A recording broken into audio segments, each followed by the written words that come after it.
اللهم صل وسلم وبارك عليه وعلى آله.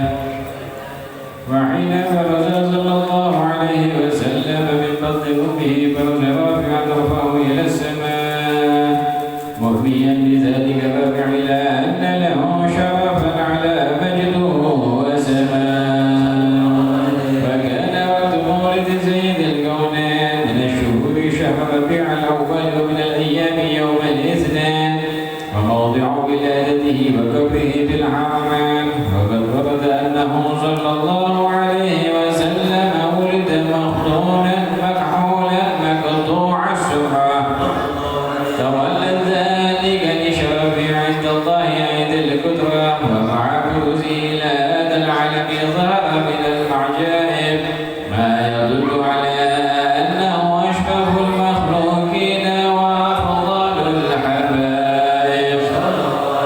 فقد ورد عن عبد الرحمن بن عوف عن أمه الشفاء رضي الله عنهما قالت لما ولدت آمنة رضي الله عنها رسول الله صلى الله عليه وسلم وقع على يدي فاستهل فسمعتك إلي يقول رحمك الله أو رحمك ربك.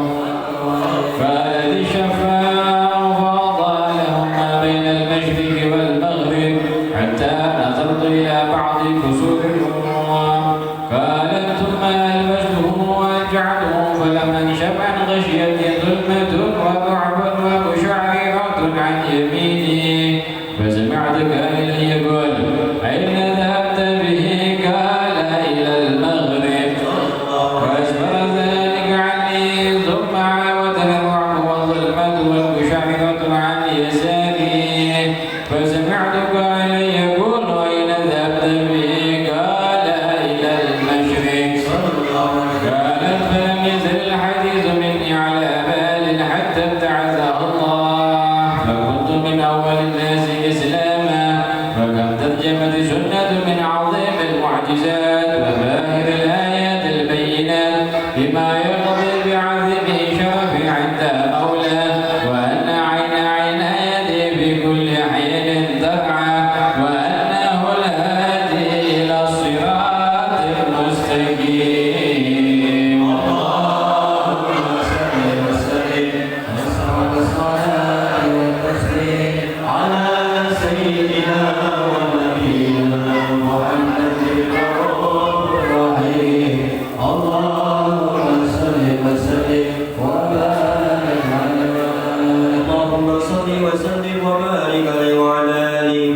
ولقد اتصف صلى الله عليه وسلم بالمحاسن الأخلاق بما تليق عن كتابته كتب الأوراق. كان صلى الله عليه وسلم أحسن الناس خلقا وخلقا وأولهم إلى مكارم الأخلاق سبقا وأوسعهم بالمؤمنين حلما ورفقا.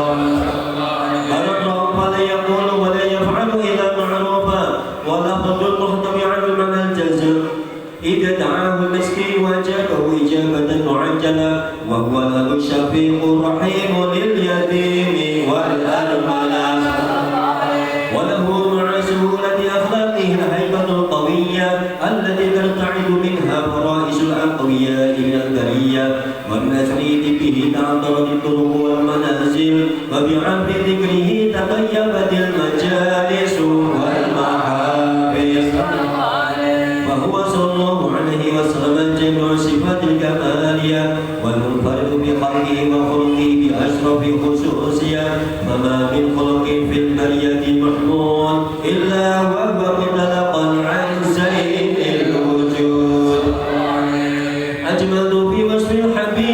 شأنه وله العلا في مجده ومكانه أصاف عز قد على مجدها أقادت على تمسها بعنانه وقد انبسط القلم في تدوين ما أفاده العلم من وقوع لنبي الكريم وحكاية ما أكرم الله به هذا العبد المقرب من التكريم والتعظيم والخلق العزيز فحسن مني أن أمسك عنة أقلام في هذا المقام وأقرأ السلام على سيد الأنام السلام عليك أيها النبي ورحمة الله وبركاته السلام عليك أيها النبي ورحمة الله وبركاته السلام عليك أيها النبي ورحمة الله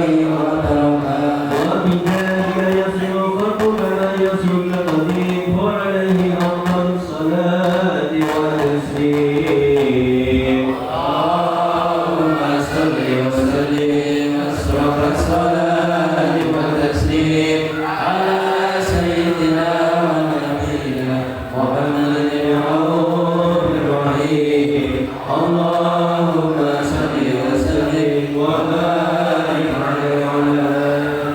بسم الله الرحمن الرحيم الحمد لله رب العالمين اللهم صل وسلم على سيدنا محمد في الأولين اللهم صل وسلم على سيدنا محمد في الآخرين اللهم صل وسلم على سيدنا محمد في كل وقت وحين اللهم صل وسلم على سيدنا محمد في الملأ الأعلى إلى يوم الدين اللهم صل وسلم على سيدنا محمد وعلى آله وصحبه أجمعين ولما نظم الفكر بدرار الأصحاب المحمدية عقودا توجهت إلى الله متوسلا بسيدي وحبيبي محمد صلى الله عليه وسلم أن يجعل فيه مشكورا وفعلي فيه محمودا وأن يكتب عملي في الأعمال المقبولة وتوجهي في التوجهات الخالصة والصلات الموصولة اللهم يا من إليه تتوجه الآمال فتعود ظافرة وعلى باب عزته تحط الرحال فتشاء منه الفيضات الغامرة نتوجه إليك بأشرف الوسائل لديك سيد المرسلين عبدك الصادق الأمين سيدنا محمد الذي عمت رسالته العالمين أن تصلي وتسلم على تلك الذات الكاملة مستودع أمانتك وحافظ سرك وحامل راية دعوتك الشاملة الأب الأكبر المحبوب لك والمخصص بشرف الأفخار في كل موطن قلب ومظهر قاسم امدادك في عبادك وساقك وإرشادك لأهل بدادك سيد الكونين وأشرف الثقلين العبد المحبوب الخالص المنصوص منك بأجل الخصائص اللهم صل وسلم عليه وعلى آله وأصحابه وأهل حضرة اقترابه من أحبابه اللهم إنا نقدم إليك جهاد النبي الكريم ونتوسل إليك بشرف مقامه العظيم أن تلاحظنا في حركاتنا وسكناتنا بعين عنايتك وأن تحفظنا في جميع طوالنا وتقلبنا بجميل رعايتك وحصين وقايتك وأن تبلغنا من شرف القرب إليك وإلى هذا الحبيب غاية آمالنا ولا تقبل منا ما تحركنا به من نياتنا وأعمالنا وتجعلنا في حضرة هذا الحبيب من الحاضرين وفي طرائق اتباعه من السالكين ولحقك وهدي من المؤدين ولعهدك من الحافظين اللهم إنا لنطمع في رحمتك الخاصة فلا تحرمنا وظنونا جميلة هي وسيلتنا إليك فلا تخيبنا آمنا بك وبرسولك وما جاء به من الدين توجهنا به إليك مستشفعين أن تقابل المذنب منا بالغفران والمسيء بالإحسان والسائل بما سأل والمؤمل بما أمل وأن تجعلنا ممن نصر هذا الحبيب وصره وغله وظهره ومن بركته وشريف بجهته أولادنا ووالدينا وأهل قطرنا ووالدينا وجميع المسلمين والمسلمات والمؤمنين في جميع الجهات وأجنة القيم في جنة الدار منشورة ومعلم الإسلام والإيمان بأهلها معمورة معنا وصورة واكشف اللهم كربة المكروبين واقضي دين المدينين واغفر وتقبل توبة التائبين وشرمتك على عبادك المؤمنين أجمعين واكف شر المبتدين والظالمين واقصد العدل بغلة الحق في جميع نواحي والأقطار وعيدهم بتعيد من عندك ونصرنا المعاندين من المنافقين والكفار واجعلنا يا ربي في الحسن الحصين من جميع البلايا وفي الهرز المكين من الذنوب والخطايا وأدمنا في العمل كالصدق في خدمتك قائمين وإذا توفيتنا فتوفنا مسلمين مؤمنين واختم لنا منك بخير أجمعين وصل وسلم على هذا الحبيب المحبوب للأسهل الأرواح والقلوب وعلى آله وصحبه من إليه منصور وآخر دعوانا أن الحمد لله رب العالمين سبحان ربك رب العزة عما يصفون وسلام على المرسلين الحمد لله رب العالمين بسر الفاتحة.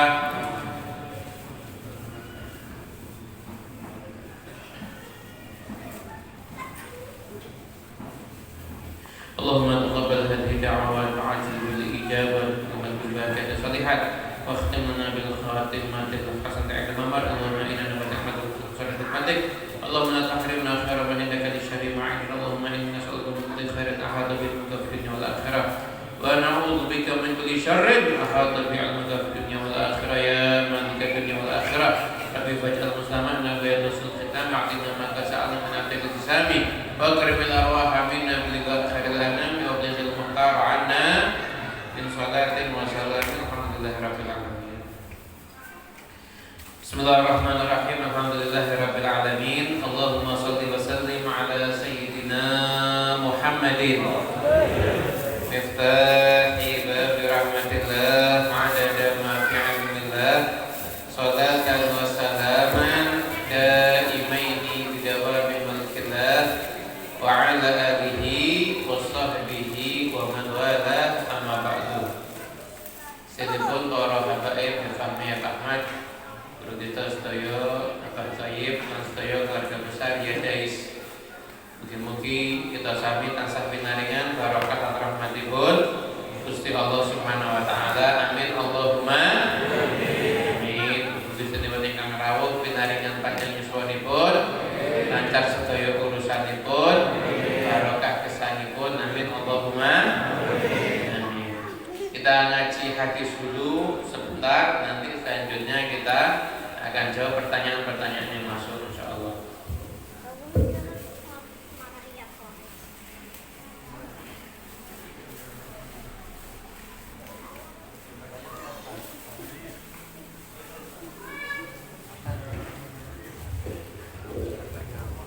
وعن أم المؤمنين أم عبد الله عائشة رضي الله عنها قالت قال رسول الله صلى الله عليه وسلم من أحدث في أمرنا هذا ما ليس منه فهو رد رواه البخاري ومسلم وفي رواية مسلم من عمل عملا ليس عليه أمرنا فهو رد.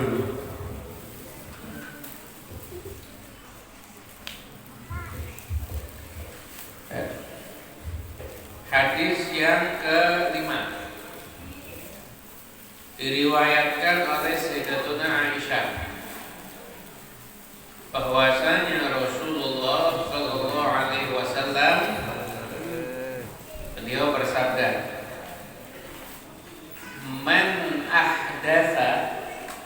fi amrina hadza ma laysa minhu fa huwa raddun. Rawahu Bukhari wa Muslim. Wa fi riwayatin li Muslim, man 'amila 'amalan laysa 'alaihi amruna fa huwa raddun. Hadis ini artinya barang siapa yang mengadakan perkara baru yang mana di dalamnya tidak terdapat ajaran kami dan tidak ada yang dari ajaran kami, maka itu adalah amalan yang raddun. Artinya raddun bermakna merdud, artinya tertolak. Itu. Oh, diberangkatkan ceritanya. Ya, nanti bagian tanya jawab tetap bagian. Seperti itu. Jadi begini, barang siapa yang membuat sesuatu yang baru dalam urusan ibadah, maka itu adalah tertolak. Saya kasih contoh ya. Jadi jangan terus akhirnya memahami hadis ini, ngaji ini separuh tok, terus kamu maulidan keliru, tertolak. Tahlilan tertolak, ziarah kubur tertolak, hal-halan tertolak. Jadi ngajinya separuh. Jadi gini Bapak Ibu yang dimuliakan Allah Ta'ala, ibadah itu ada dua macam. Ada ibadah mahdhah, ada ibadah ghairu mahdhah. Ada ibadah murni, ada ibadah tidak murni. Ibadah murni, ibadah tidak murni. Ibadah murni itu ibadah yang tata cara aturannya semuanya mutlak dari syariat. Contohnya adalah rukun Islam. Jadi kalau di dalam rukun Islam terus jenengan membuat ajaran baru, maka ajaran itu adalah tertolak. Contoh, zuhur berapa rakaat? 4. Mbok gawe 5, tertolak. Luwih akeh tetap tidak boleh. Puasa batasnya sampai adzan maghrib, mbok gawe nganti isya, tertolak. Haji itu Ka'bahnya di mana? Mekah. Jenengan buat Ka'bahnya di Amerika, tertolak. Ibadah mahdhah tidak boleh ada pembaruan. Contoh, semua caranya harus sama. Takbiratul ihram pertama kali kita buka asar bacaannya apa? Allahu Akbar. Allahu Akbar. Jenengan ganti la ilaha illallah. Sah apa enggak? Enggak sah. Bacaan Fatihah itu pakai bahasa apa? Arab, karena dari Quran. Jenengan ganti bahasa Indonesia, itu bid'ah. Yang tertua itu seperti itu.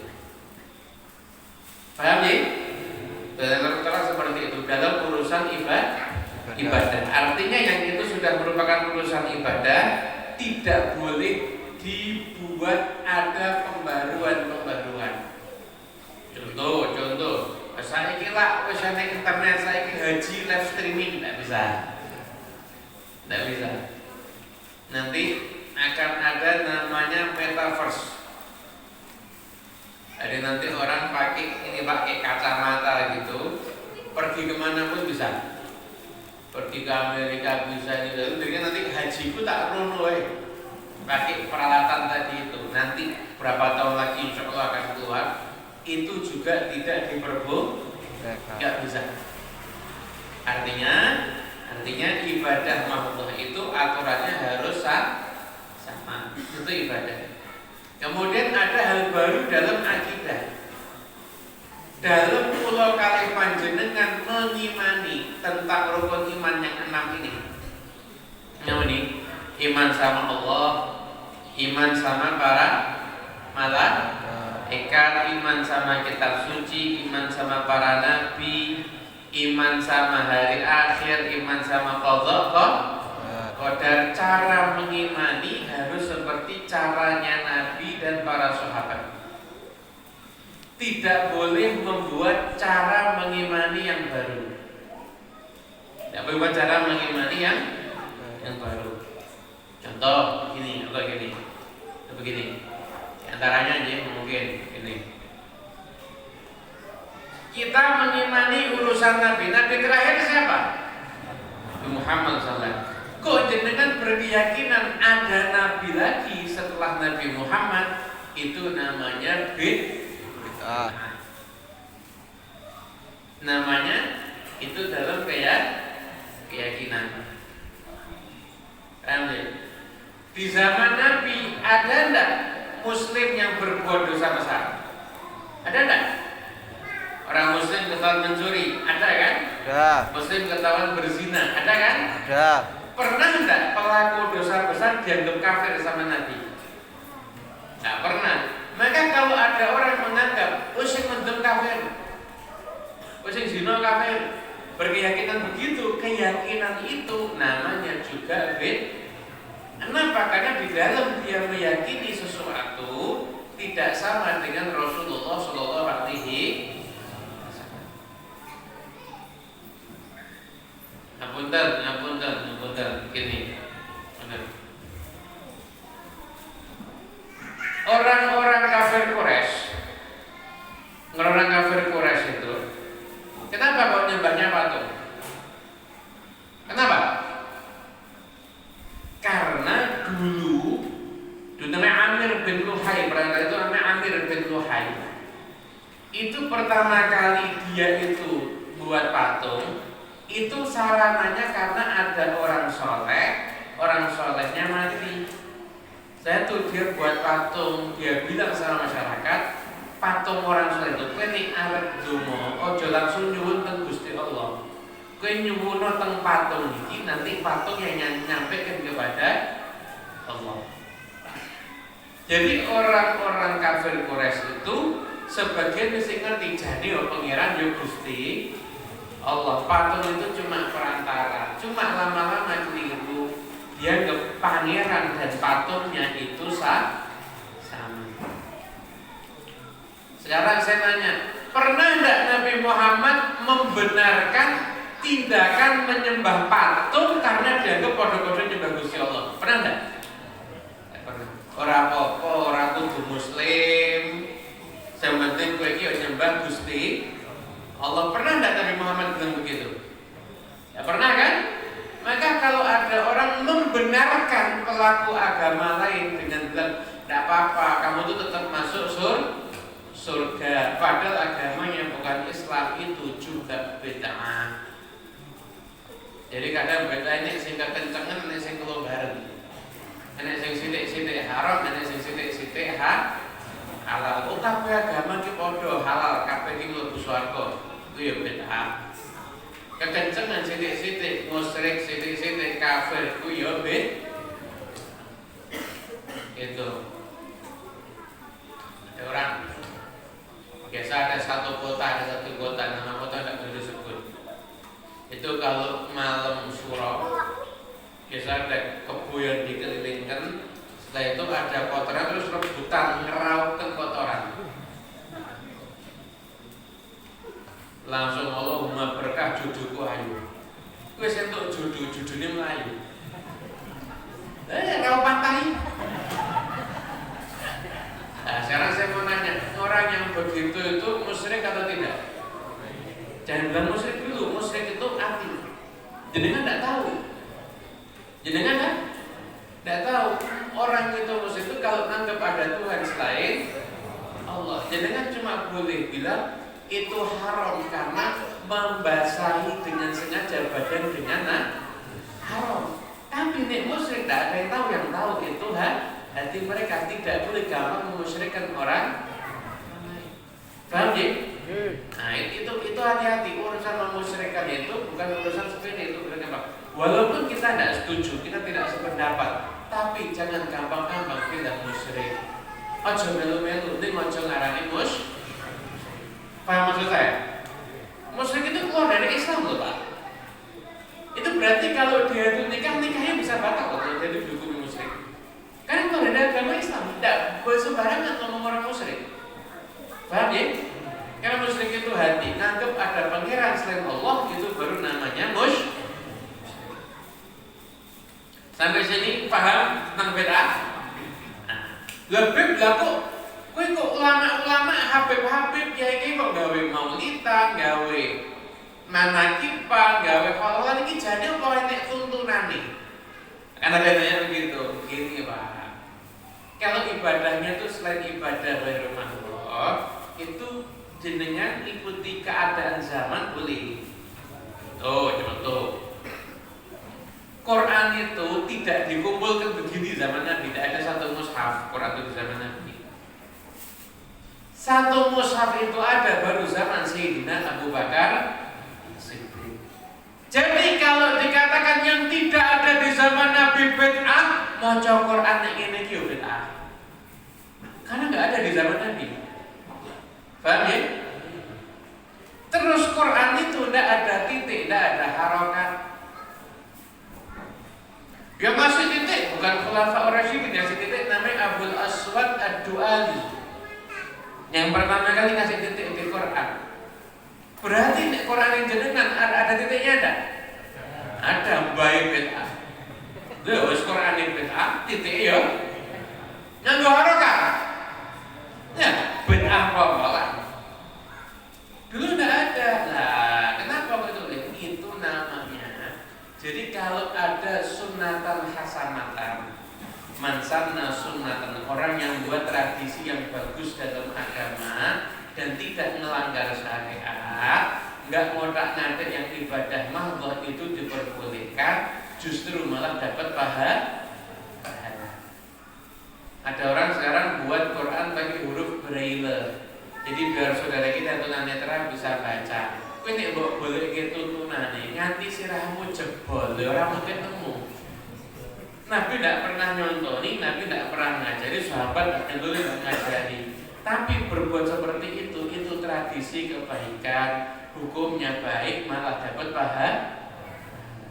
Kalau ada orang yang niru, orang yang niru, maka yang pelaku pertama yang ditiru juga dapat pahala dari orang yang niru. Saya dipahami? Alhamdulillah. Alamin. Paham ya? Jadi maulidan itu bukan bid'ah. Maulidan itu Bapak Ibu sudah ada dari zaman ketiga Hijriah. Tidak pernah ada yang protes. Semua ulama mendukung loh, jenenge wong eling kumpul eling Kanjeng Nabi kok ora itu. Lho sahabat apa tau maulidan? Lho sahabat iki ambekane maulid.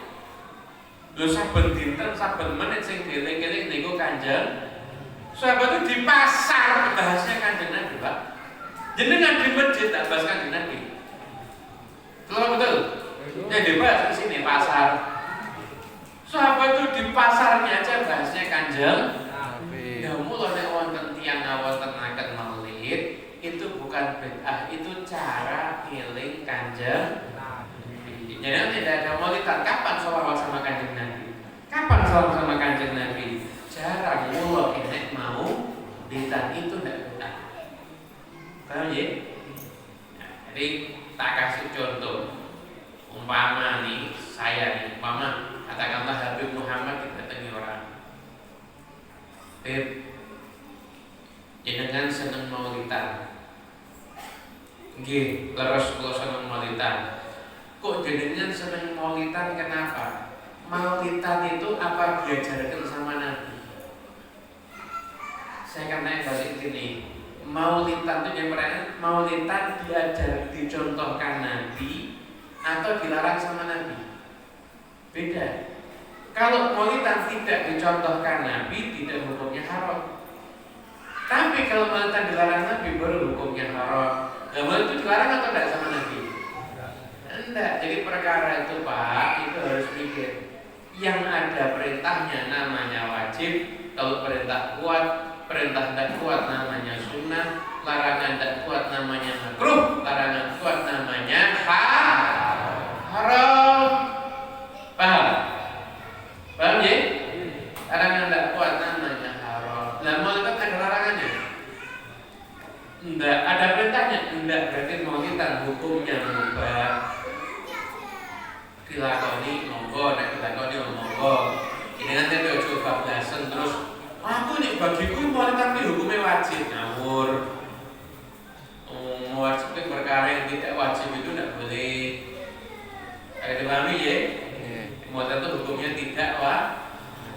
wajib.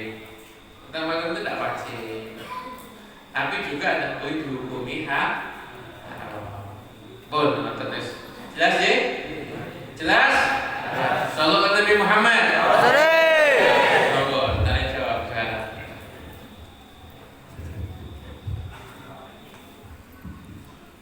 Assalamualaikum warahmatullahi wabarakatuh. Waalaikumsalam warahmatullahi wabarakatuh.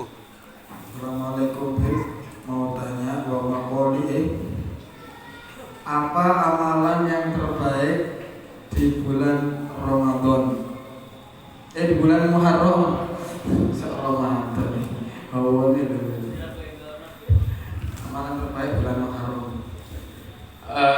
Bulan Muharram itu sebagian ulama mengatakan paling afdalnya bulan setelah Ramadan. Amalan terbaik apa yang bisa dilakukan di bulan Muharram? Amalan terbaik yang pertama melaksanakan puasa Asyura, yaitu puasa pada tanggal 10 Muharram. Itu amalan yang terbaik yang pertama, melaksanakan puasa Asyura pada tanggal 10 Muharram. Amalan yang terbaik yang kedua adalah memperbanyak puasa sunnah, Senin, Kamis kalau bisa. Ibu-ibu yang masih punya utang Ramadan diniati double boleh. Niat untuk Ramadan plus puasa sunnah Senin plus puasa sunnah bulan Muharram. 1 hari puasa dapat 3 niat. Itu ya, paham ya? Alhamdulillah. Itu jadi yang terbaik puasa Asyura, yang kedua adalah memperbanyak puasa sunnah. Mau tanya, Beb, gimana orang tua nirakati anak agar bisa sukses?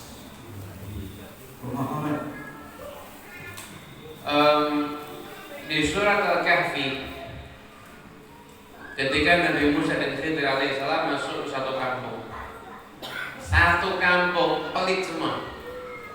2 orang mulia ini minta makan, tidak ada yang ngasih makan. Lihat ada bangunan mau ambruk, didandani. Akhirnya Nabi Musa tanya, kok didandani kenapa? Kata Khidir alaihissalam, di rumah milik kedua anak yatim, dalamnya ada harta. Alasannya kenapa kok dibenarkan? Wa kana abuhuma sholihah, karena ayah dari kedua anak yatim ini soleh. Kata Imam Al-Qurtubi, ternyata bukan bapaknya langsung, ternyata itu kakek ketujuh dari jalur ibu. Bayangkan ya, kakek ketujuh dari jalur ibu soleh, putu dijaga sama Allah. Dan tirakat apa agar anak itu bisa sukses? Yang pertama, orang tua harus mensolehkan dirinya. Itu tirakat pertama, itu mensolehkan dirinya. Mulai aturannya Gusti Allah dijalani, digugu, kemudian larangan-larangan ditinggalkan, tak dilaksanakan. Itu jadikan dirinya orang soleh dulu. Satu, yang kedua, nyirakati anak, ngasih makan yang halal. Ojo nyambut gawe kalau enek tipu-tipu diri-diri terus kayak anak ibu itu ya, anaknya tidak jadi anak soleh. Jadi kerjaannya yang benar, kerja jangan tipu. Nek bisa ya mendekor, bang lecet, bang dides tinggalan kabeh. Wong tuane jangan ngasih makan anak dari uang judi online. Jangan ngasih makan anak dari uang pinjol. Itu yang bisa menyebabkan anak jadi soleh. Jadi yang solehkan dirimu, kasih anak makanan yang halal. Dan yang ketiga, tirakat apapun, sholawat yang banyak. Sholawat itu juga mujarab untuk jadikan anak soleh. As-sholatu ala nabi tudriku rajula wa waladahu wa waladih. Sholawat sama Nabi itu berkahnya sampai ke yang baca, sampai ke anaknya yang baca, sampai ke anak dari anaknya yang baca, cucunya dapat. Berbanyak sholawat, selalu sedekah. Kalau lihat santri-santri TPA ini kadang-kadang rumah itu lah TPA samping omahmu ki kadang guru TPA dia ngenes, bocah yo ngenes, jenengan nek rotok mampu kasih hadiah, kasih apa, itu bagus. Membantu dakwah itu barokahnya sampai ke anak juga. Barokahnya juga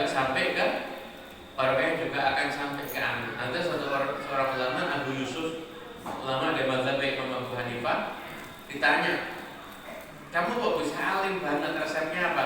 Barokah bapak saya kaya.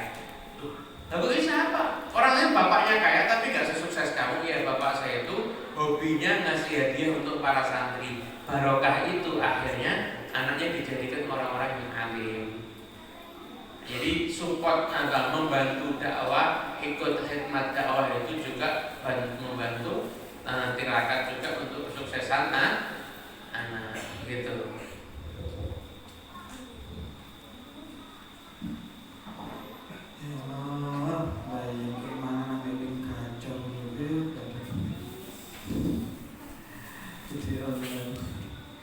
Assalamualaikum warahmatullahi wabarakatuh.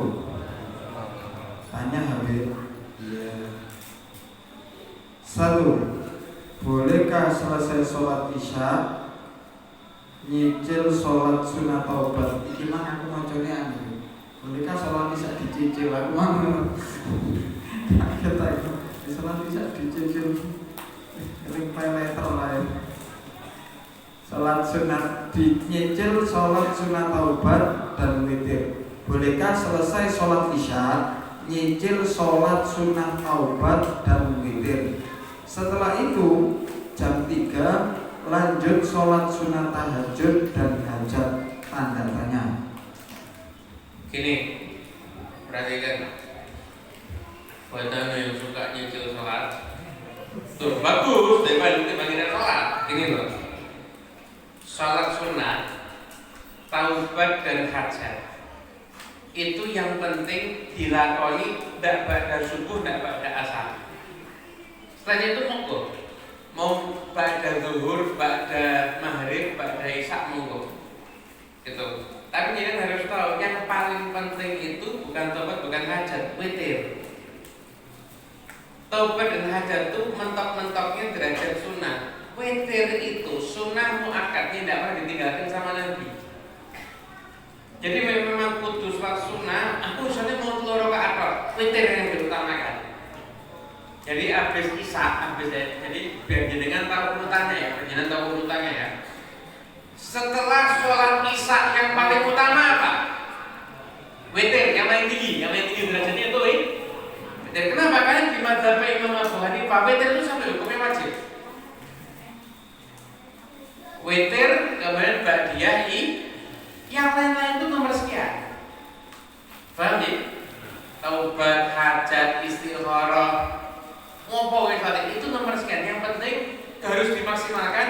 Witir itu maksimal 11, ba'diyah itu 2 rakaat. Kalau tahajud gimana, Be? Gitu loh. Tahajud itu hanya istilah. Semua sholat sunnah yang kita kerjakan setelah kita bangun tidur namanya tahajud. Saya sekarang udah sholat isya, saya tidur, kemudian saya bangun, saya ba'diyah isya, bangun jam 3. Otomatis ba'diyah isya saya jadinya tahajud.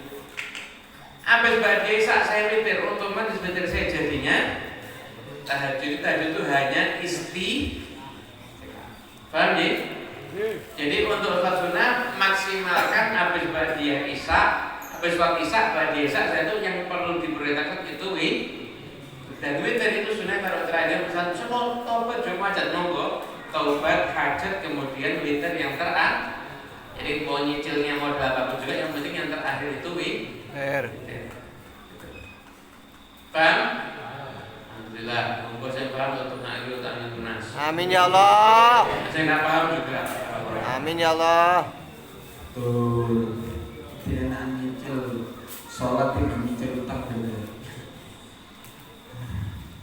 Nomor 2. Dan gimana atau bolehkah puasa Senin Kemis cuma hari Senin atau Kemisnya aja, tapi diganti Senin atau Kemis yang akan datang, dikarenakan kadang mahnya kumat campur jur hati.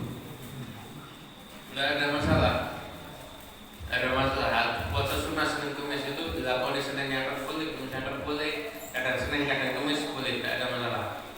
Yang ada pun jadinya sudah nadar. Sudah nadar. Saya nadar mau Senin Kemis, ya berarti harus dipenuhi. Tapi tidak ditentukan kapan waktunya. Saya udah puasa Senin Beb, ternyata tengah-tengah tidak kuat naik kuat, batalkan, tidak apa-apa, tidak harus tutup. Paham ya? Karena itu puasa jadi aja dilakoni sama santai, sama happy, sama senang.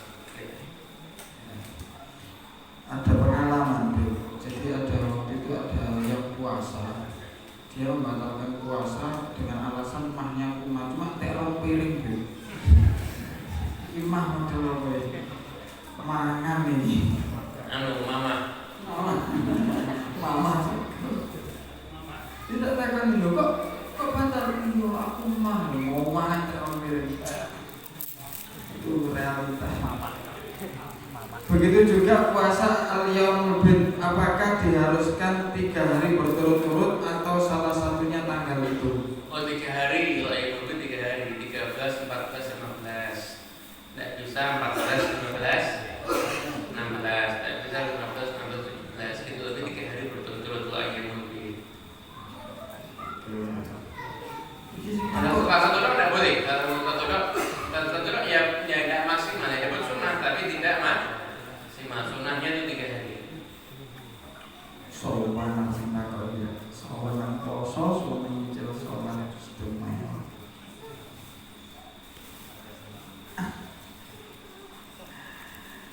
Assalamualaikum Habib, saya mau bertanya. Ini pertanyaannya untuk memilih. Bagaimana hukumnya daging kurban yang sudah diolah lalu diperjualbelikan sakno ini? Cara orang makan daging, kalau daging saya itu. Kalau jadi gini, yang boleh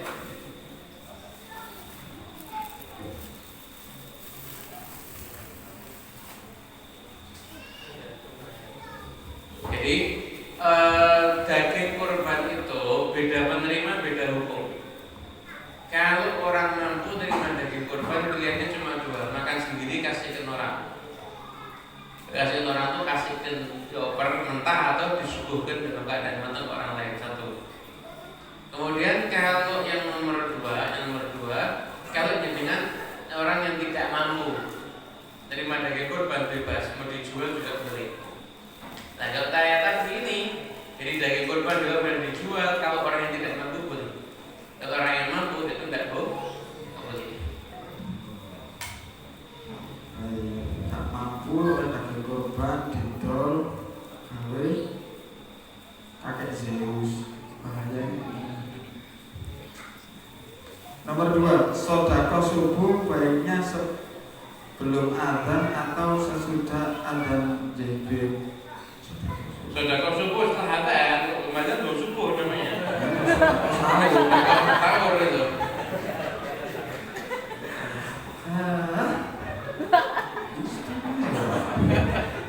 Keprok aku. Nomor 3.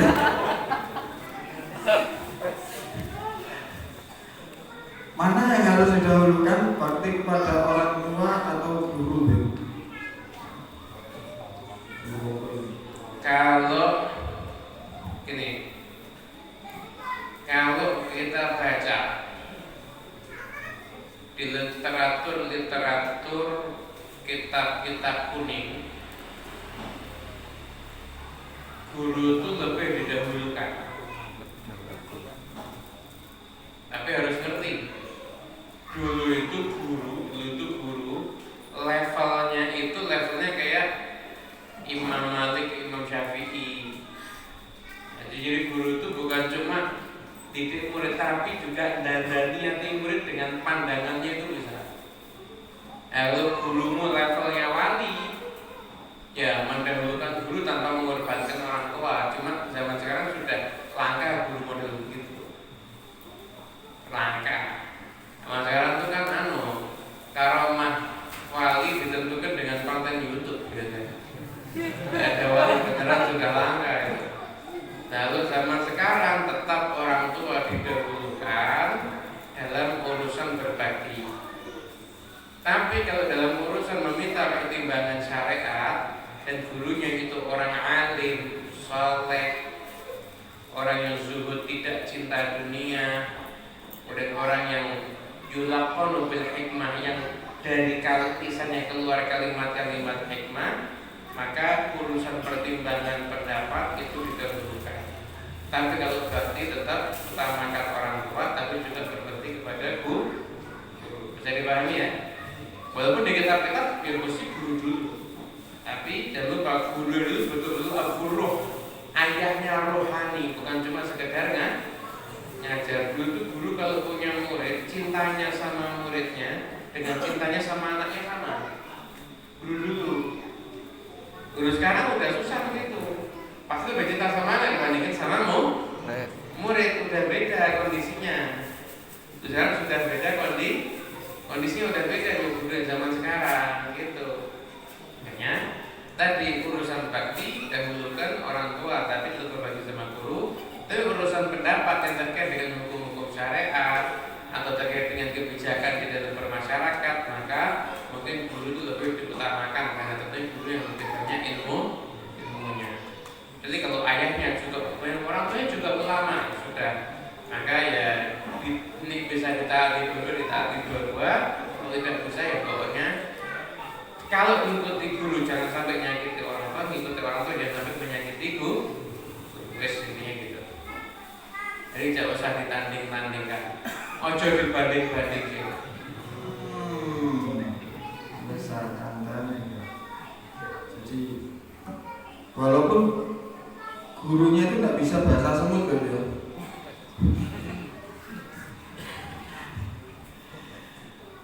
Nomor 4, apakah boleh mengamalkan amalan yang diijazahkan lewat TikTok?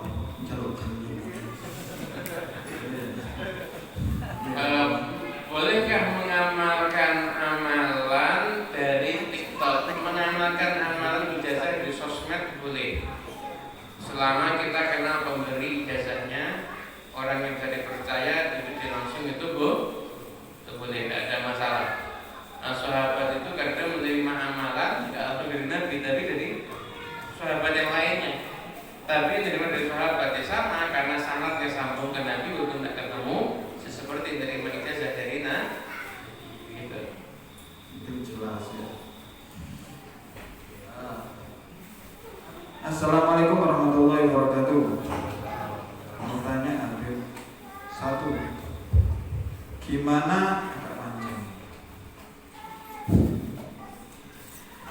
Gimana cara kita membuat senang kepada seorang guru, kiai, ulama atau habaib yang sangat saya hormati dan saya taati, sementara saya ini orangnya bodoh akan ilmu, entah itu membaca Al-Quran atau lainnya. Iya, membuat senang. Cuma ini ada tapi saya bisa bahasa Aceh ini.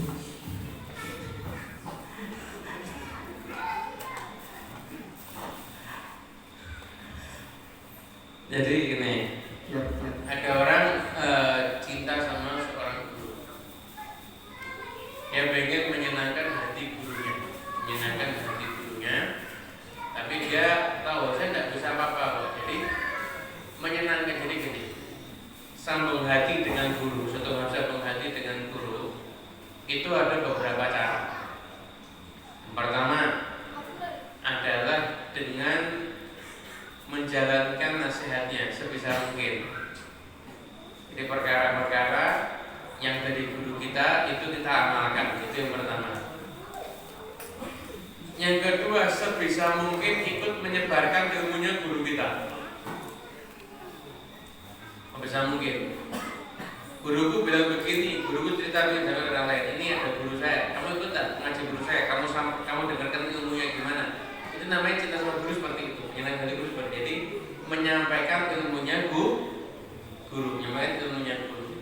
Kalau misalkan saya tidak ada yang bisa saya ajak bahasa rangkuman isi ceramah guru ditulis pada status ini nasihat guru saya malam ini, jadi satu tak menjalankan nasihatnya, dua membantu mensupport dakwahnya dengan cara yang kita bisa, yang ketiga sebenarnya dengan cara mendoakan guru. Ketika tidak di hadapan gurunya, itu tiga hal ini kalau dilaksanakan maka akan sambung hati dengan gurunya. entah dulunya jadi akhirnya kenal atau tidak kenal, tapi sudah mengamalkan 3 ini, maka dia betul-betul telah menjadi murid yang sejati. Begitu. Paham ya? Selanjutnya, Allahu a'lam. Bismillah, Allah Ta'ala beri berkah pada kita semuanya, insyaallah. Insyaallah kita akan menjelang memasuki tahun baru Hijriah dan jadi tahun yang bawa berkah untuk kita semuanya. Mudah-mudahan tahun ini dibuka dengan Allah Ta'ala memperbarui iman kita, ketakwaan kita, amal kita, memperbaiki semua urusan dunia dan akhirat kita semua yang punya dan hajatnya kubul, menyelesaikan semua penyakitnya, diberi berkat pada kita semuanya. Amin. Nabi Muhammad sallallahu alaihi wasallam.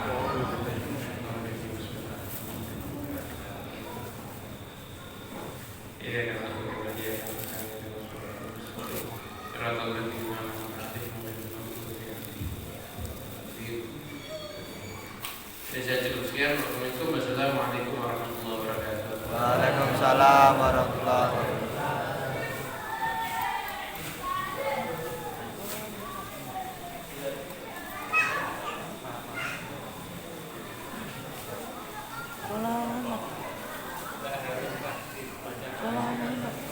Salam Nabi Muhammad.